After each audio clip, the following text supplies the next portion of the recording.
avocat à la Cour. Vos sentiments par rapport à ce procès de chef? Votre commentaire d'abord. Eh bien, le procès se tient très bien, dans les meilleures conditions. La défense est en train de jouer vraiment son rôle. Et à l'instant T, et après 2 jours de débat contradictoire, je peux vous dire que le dossier est déshabillé. La défense est parvenue à déshabiller totalement le dossier. Et à la sortie de cette audience, il est clairement établi, avec preuve à l'appui, que tous nos clients, c'est-à-dire tous les mis en cause,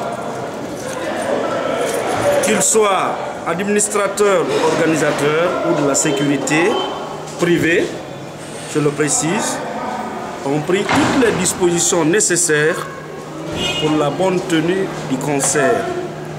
Et le concert s'est effectivement tenu de 16h à 20h et quelques. Maître, aujourd'hui, vous demandez la comparution du gouverneur du général Camara et du général Baldé. Quel est votre avis aussi? Bon, cette comparution est nécessaire parce qu'elle résulte du dossier lui-même. Lorsque, à la barre, un de nos clients, en l'occurrence le chef de quartier, M. Camara, affirme qu'il avait reçu un appel du haut commandant de la gendarmerie nationale autour de cet événement, bien avant qu'il y ait le drame, eh bien, la défense se pose la question, et cet appel-là a été motivé par quoi? Il sous-entendait quoi et quelle était la finalité? Et pour répondre à ces questions, la défense a sollicité sa comparution, d'une part.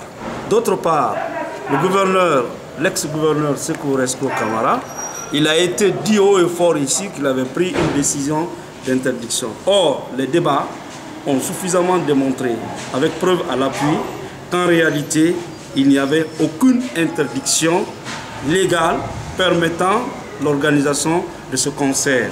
Pour preuve, les 21, 22, 23, 24, 25, 26, 27 avril 2014, un concert géant international regroupant plusieurs musiciens s'était tenu à la même plage, au cours duquel 2 ministres de la République, celui des arts et de la culture et celui de la jeunesse, et un haut commis de l'État, l'inspecteur général, je crois, du gouvernorat, s'était effectivement rendu à ce concert.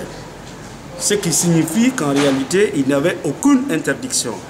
Et cela nous amène à dire que dans ce dossier, le masque est tombé et qu'il n'y a que des innocents qui ont été interpellés parce que les vrais coupables continuent à courir encore. Merci. Merci.